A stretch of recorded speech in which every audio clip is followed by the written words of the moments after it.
I think all the momentum that's been built up in recent years, and I do sense a shift in momentum. It's not something I can really prove. It's a subjective thing, but that would just be lost. So I think it's absolutely essential we get a deal there. Obviously, we're not talking about it being a complete deal with all the details in there, but I'm reasonably optimistic we will get this done.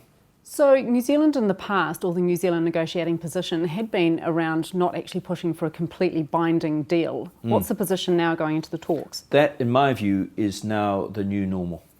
The European Union basically developed the Kyoto Protocol just for developed countries.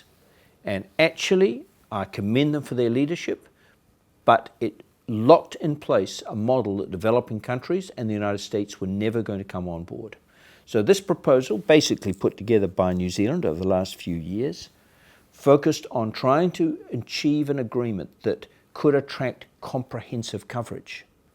And you were never going to get the United States, because while the administration is fully supportive of effective climate change policy, there's still a massive problem in the US Congress with climate change. There's still people in the United States Congress that think this is some kind of, UN conspiracy to rob the United States of its sovereignty.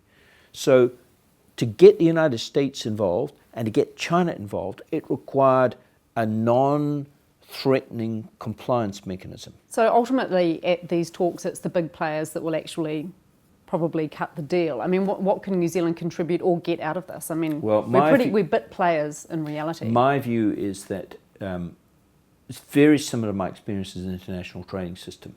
A small country like New Zealand can have soft power and can influence the game in trade and in climate change, and we've done it both. But you've got to do it before the big players get together at the end. And contrary to the cynics, if you look at, I could give you examples, but I would just stick with a generalization. If you look at situations in the international multilateral trading system where the big guys have got together at the end and crunched it, what is clear is that where nothing was done, they write their own script.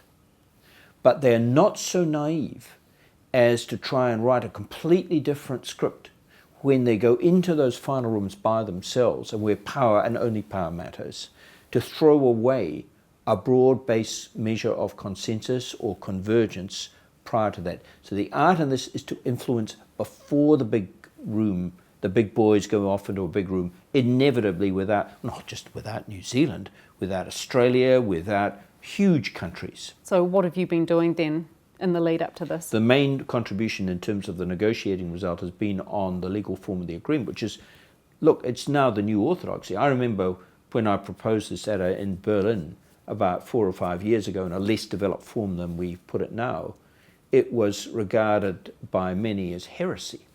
But when you've got Christiana Figueres, the executive director of the whole UNFCCC, essentially quoting it word for word as the only way through, you know that we've actually won that fight. So we've had a lot of influence on that issue.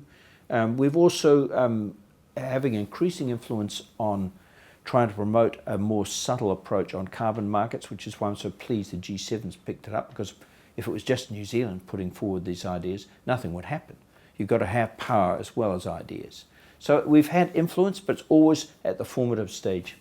So you've made a lot of comparisons between these talks and trade talks. And yourself, do you approach these with your trade head on, or, I mean, do you believe in climate change? Absolutely. Does it concern you? Oh, absolutely. And look, I mean, I'm now absolutely certain, when I've spent so much time in the last 7 years reading not so much the pure science, but the pure science digested by the IPCC process in very technical terms, that there's no question this is a serious threat. So while I use from 35 years of experience as a negotiator in the trade arena, those practical lessons that I and others like me have learned from how you put multilateral agreements together, I don't see this as a trade problem in the same sense that we're trying to, we're trying to achieve a collective effort to essentially stop unmanageable climate change.